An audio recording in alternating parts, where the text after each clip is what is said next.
प्रकरण क्या है? प्रकरण है माहेश्वर सूत्र।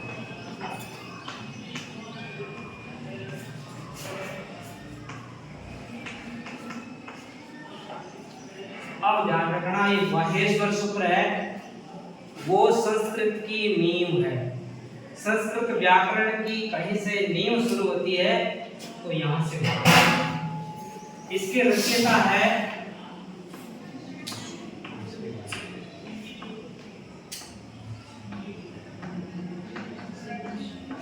महर्षि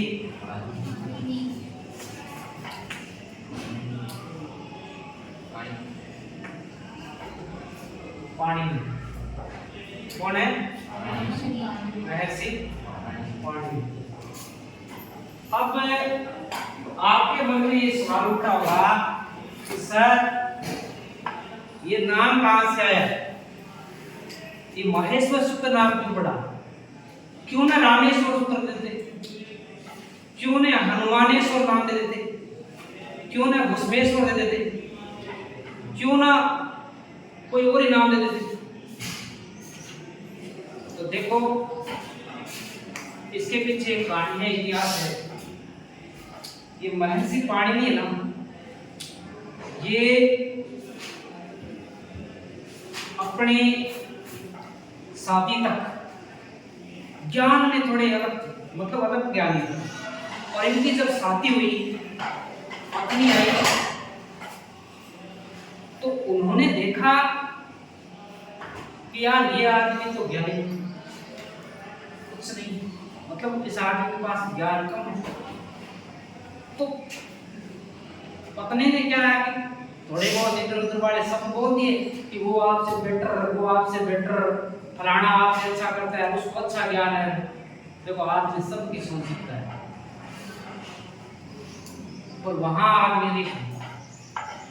आजकल क्या होता है, आजकल इतना हो जाएगा कि वो इससे बेटर, वो आपसे बेटर, फलाना बेटर, ये बेटर, वो बेटर, तो मामला काम हो जाता है कोर्ट।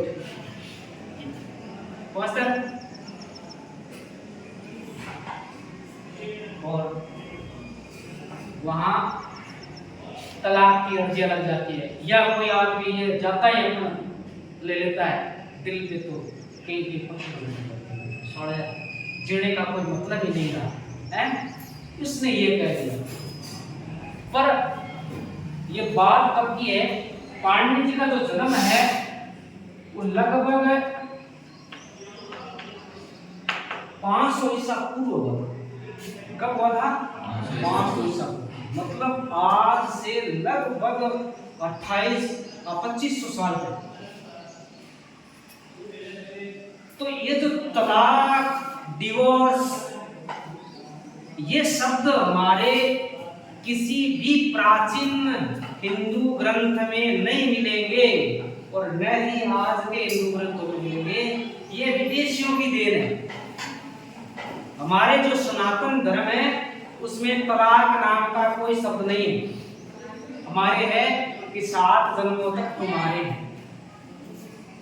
हमारी ये तो धारणा करती है 7 जन्मों तक तुम्हारे हैं, मतलब हम ये कल्पना करने वाले लोग हैं कि एक आदमी जिसका साथ आया है उसके साथ 7 जन्म तक रहेंगे। ये डिवोर्स, ये तलाक, ये विदेशियों की देन है, भारत में दी गई।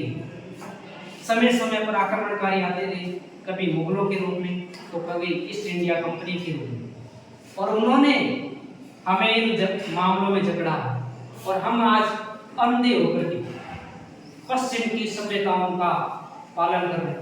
हमारी सभ्यता छोड़ रहे हैं, हम पश्चिम की तरफ भाग रहे हैं, और वहां से ये नए नए शब्द इजाद हो रहे हैं। लिविंग रिलेशन क्या है? मतलब ही नहीं है यार। आज से अगर 30-40 साल, 50 साल पहले जाओ ना, तो भी मतलब लड़के के कभी ये होता ही नहीं कि उसके शादी से पहले वो अपनी पत्नी को देखे। ये 10-20 साल में ये हुआ है कि पहले जाएंगे, रिंग सेरेमनी होगी, बनाना होगी, ढीकना होगी, दूसरा होगी, उसके बाद हमारे यहाँ।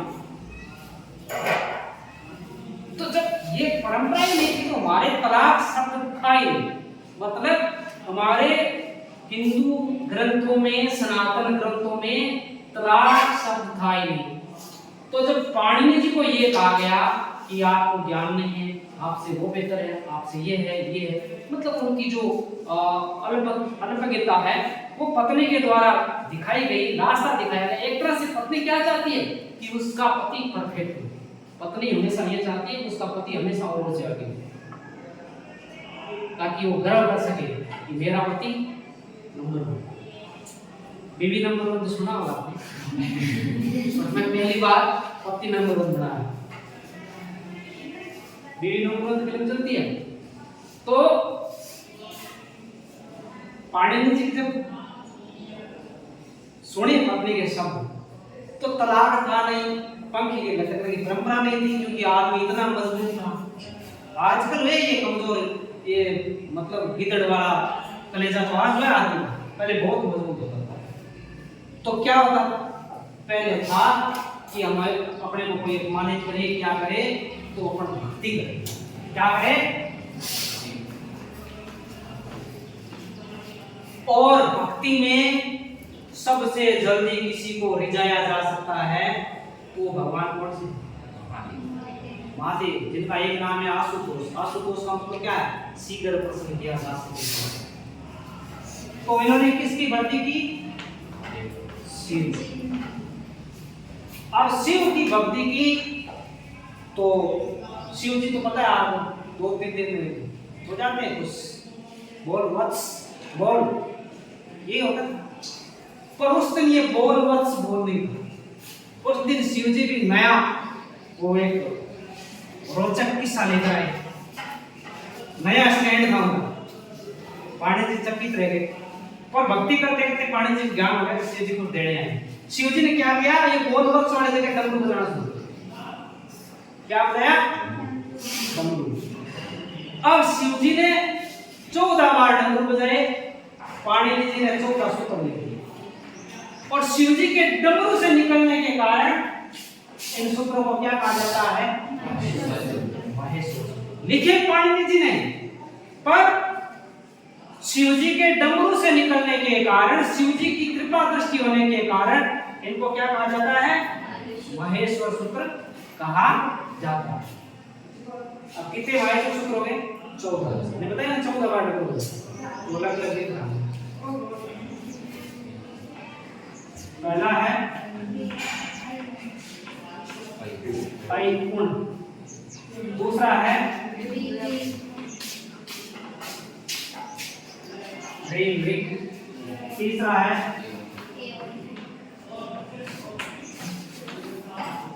ओम, चौथा है औच, पांचवा है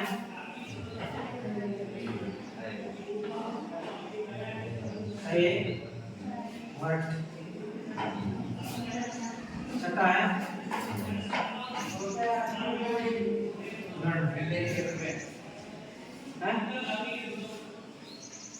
सातवां है यम गणनम, आठवां है जपई, नवा है गढ़ 10 और 10वां है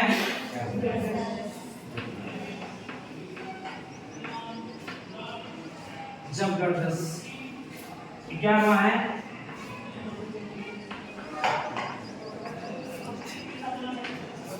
कपछता,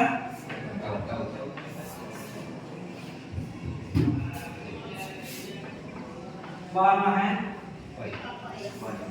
कपई,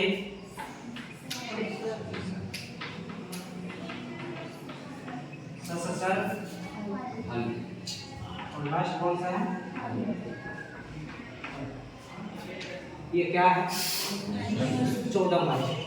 इनका उच्चारण कैसा होता है? आई उन, आई उन, रे रे रे रे, ए ओम, आई आउच, आई आउच, हाय व्रत, हाय व्रत, लट, यम गणनम, यम गणनम जपै गड 10 जब गड 10 खप छटत चटतव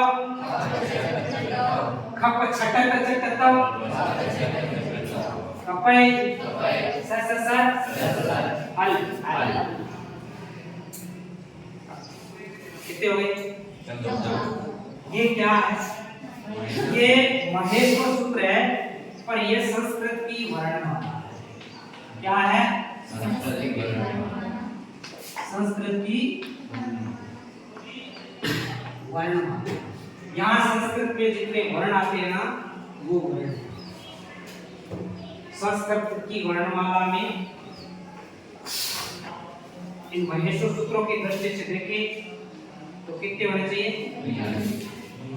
किनकी दृष्टि से? अब इनका प्रयोग किसे किया जाए भाई? इनकी उपयोगिता क्या है? तो एक शब्द चलता है प्रत्याहार।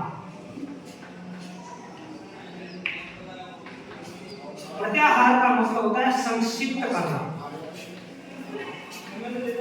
क्या मतलब होता है? संक्षिप्त करना।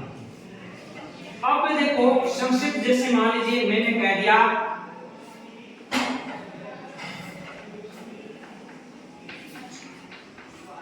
प्रत्याहार कैसे निकाला जाता है? आपको क्या करना है? आपको यहां से शुरू करना है। आपको पहले है देखना, मिल गया। अब अंत में क्या है? चय। तो अपन जिन शब्दों के, जिन वर्णों के अंत में हलंत लगा है वहां चलेंगे।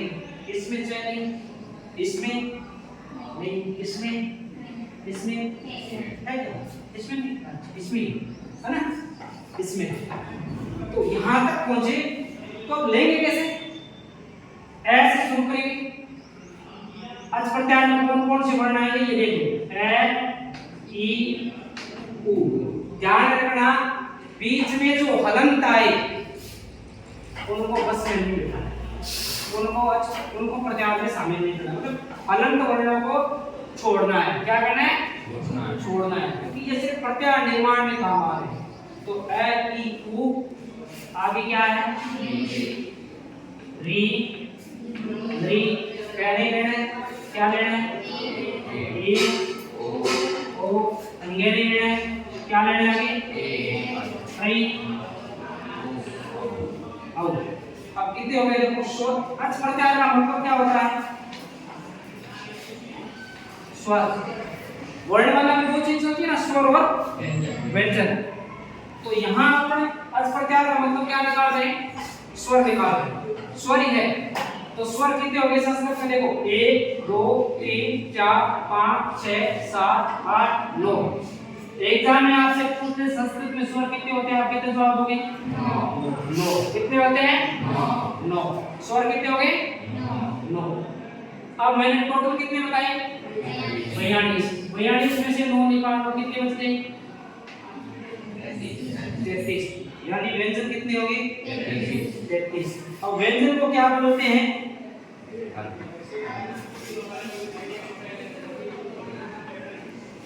अंश प्रत्याहार का मतलब क्या है? व्यंजन। अब ध्यान रखना संस्कृत क्या कहती है। अब आप देखो, आपके मन में ये सवाल जरूर चल रहा है कि सर हम तो हिंदी में ये पढ़ते हैं कि आप जो स्वर होते हैं उसमें आ भी होता है, बड़ी ई भी होती है, बड़ा ऊ भी होता है, बड़ी री भी होती है। ये काम भाई, तो संस्कृत एक ऐसी भाषा है जिसमें किसी आदमी को दोबारा खाना नहीं, मतलब नियमों से चलने वाली भाषा है। सबका ध्यान रखा जाएगा। इसी कारण हमारी भारतीय संस्कृति क्या है? वसुधैव कुटुंबकम, मतलब सबको एक समान मानिए, सबका ख्याल रखें। ये भाषा है, और भाषा के कारण ही हमारी ऐसी संस्कृति है। भाषा के कारण ही हमारी ऐसी संस्कृति हम सबका ख्याल रखने वाले हैं। अब साहब ये ए है, आप क्या भूल गए? आप मेरी गलती निकालेंगे सर, आप दिखाएंगे आप स्वाद होगा ना। संस्कृत कहती है कि जो आ है वो ए और ए धन अ, दो ए मिलकर के क्या हो गया आ, यानी ए का दीर्घ रूप, ए का रूप दीर्घ रूप। ये जब संधि पढ़ेंगे उसमें बता देंगे कि ये दीर्घ है। ए का दीर्घ रूप क्या है आ, मतलब ए के साथ ही आ को ग्रहण करना है।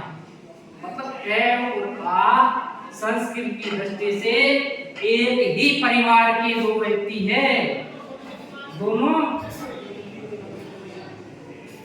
टच है, मिले हुए हैं और जॉइंट परिवार संस्कृति में चलते हैं ना अपने भारतीय संस्कृति, संयुक्त परिवार। जिस भाषा में इतना ज्ञान हो कि भाई ये दोनों मिले हुए हैं, दोनों एक ही है, तो इनको एक ही माना जाएगा। वहां संयुक्त परिवार की व्यवस्था होना बिल्कुल सही।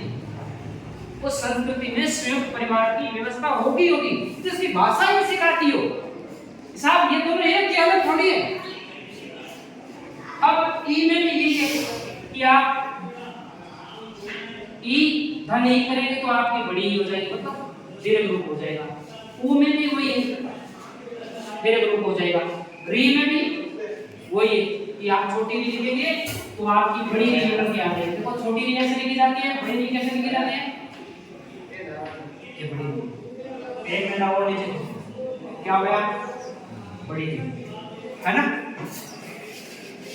अब हम चलते हैं व्यंजन के पास। व्यंजन कितने, व्यंजन कितने। अब देखो यहाँ आपको जाना है, यहाँ से शुरू करना है। यहाँ तो कोई व्यंजन था नहीं, सभी स्वर थे। यहाँ आए तो व्यंजन यहाँ से शुरू, अपने लिखा पहले है आपने शुरुआत। अब ढूंढना है अपने को, सिर्फ ढूंढना है। ले कहाँ ढूंढना, ये है ना, चल जाएगा, चल जाएगा। अरे चल जाएगा, नहीं चलेगा, क्यों चला देते हैं, नहीं चलेगा। ओका क्या कारण है, अच्छा अनंत नहीं, मैं क्या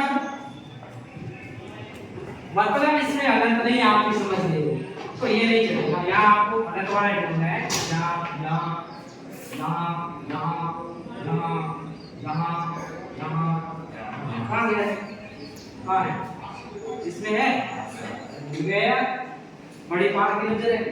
तो यहाँ से आप आए, कहाँ से शुरू होंगे, यहाँ से शुरू होंगे। क्या लिखेंगे, है ये वह नहीं करना तो का। अब ये ध्यान रखना, ये व्यंजन है ना, इनको भी आपको हलंत मानना है। कि महेश्वर सूत्र कहता है कि इनके जो ए लगे हुए ना, उससे उच्चारण में आपकी सुविधा हो, उच्चारण में आपकी सुविधा हो, इसलिए हमने ए की व्यवस्था की है। बाकी इनको आप क्या मानेंगे, हलंती मानेंगे। यहाँ से लेके यहाँ लिखेंगे ना, तब अपना हलंती मानेंगे। सिर्फ उच्चारण की सुविधा के लिए अपने को दिया गया है, ताकि हम उच्चारण ढंग से कर सकें, ठीक है ना। तो अपने हलंत लगा के अपने को समझना है ये व्यंजन है। आगे आया मैं, आगे ये मान ये ने जय है क्या, घर है ज व ग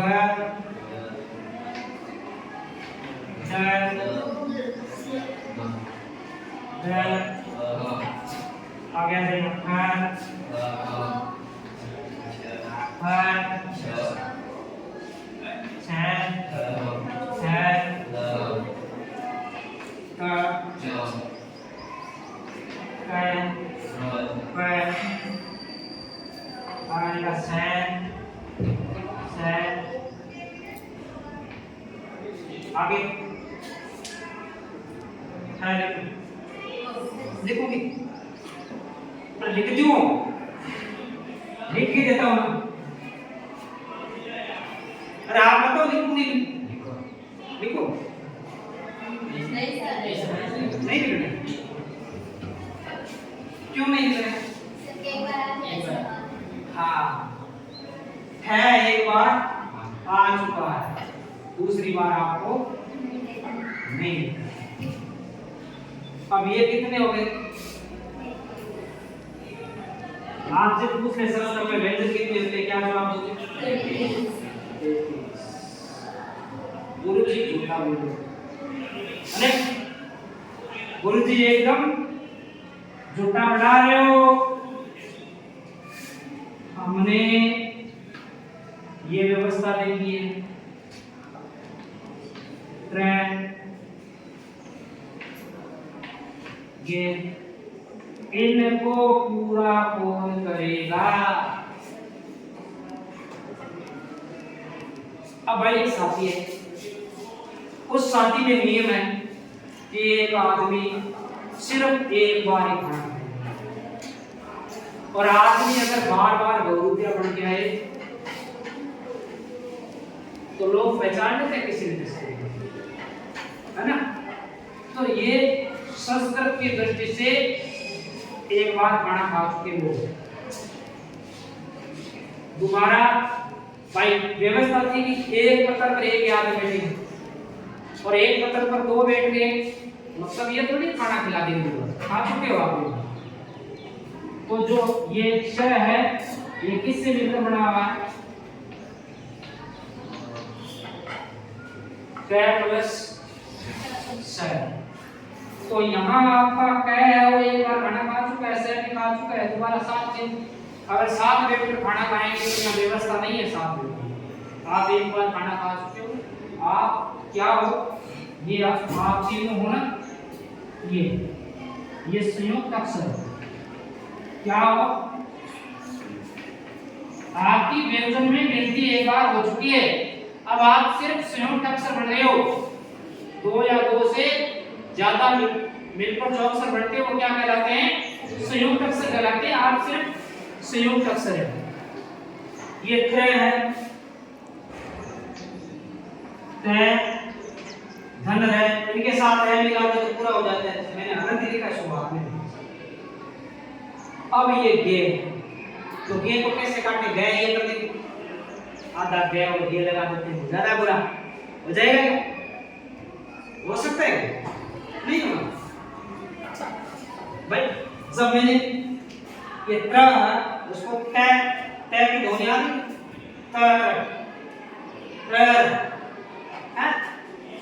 तो यहाँ भी गए गए गए गए आ रही है। व्यवस्था ठीक ही तो है, व्यवस्था खराब थोड़ी है, खराब है नहीं है ना। तो यहाँ वास्तव में व्यवस्था खराब है। यहाँ आपकी क्या होगा? जय और ये, आपका गय और ये नहीं होगा, क्या होगा? जय और ये होगा, और ये मिलकर के क्या हो गया? ये। ऐसे बहुत सारे संयुक्त अक्षर बनते हैं। ये तो मैंने जो आपको मॉडर्न में चलते हैं वो बताए, जैसे ये होता है क्या बन के मिला है? इसके साथ ई लगा दे तो श्री, बड़ी लगा दे, तो ये क्या है? संयुक्त अक्षर है। व्यंजन कितने? 33। स्वर कितने? 9। महेश्वर सूत्र कितने हैं? 14। रचयिता कौन है? महर्षि पाणिनि। तो ये क्या है? संस्कृत की वर्णमाला। और ये काम कब आएगी? जब हम संधि पढ़ेंगे, उसमें नए नए सूत्र आएंगे, समास पढ़ेंगे, उस समय अपने को ये निकालने से कह दिया कि अच परे, अच मतलब अच प्रत्याग परे, अट परे, अट परे, सल परे, यण परे। तो यण में से आप क्या कैसे निकालोगे? यण लिख दिया हो तो यण आपको ढूंढना है, ये कहाँ? ये नहीं, मतलब यहाँ से यहाँ तक के बीच में जो जिनके हलंत नहीं लगाना है वो बोल रहे हैं। बात आ गई समझ? मतलब ये प्रत्याग संस्कृत में 44 लगते हैं। कितने? 44। और इन प्रत्याहारों से ही हमारी ग्रामर टिकी है, प्रत्याहारों के ऊपर। आगे आने वाले क्लासों में हम जब संधि समास वगैरह पढ़ेंगे तो इनका विशेष रूप से जिक्र करेंगे, जब हमारे प्रत्याहार आएंगे। आज के लिए इतना ही। ये आपको बढ़िया से आप लोगों ने ऑनलाइन पढ़े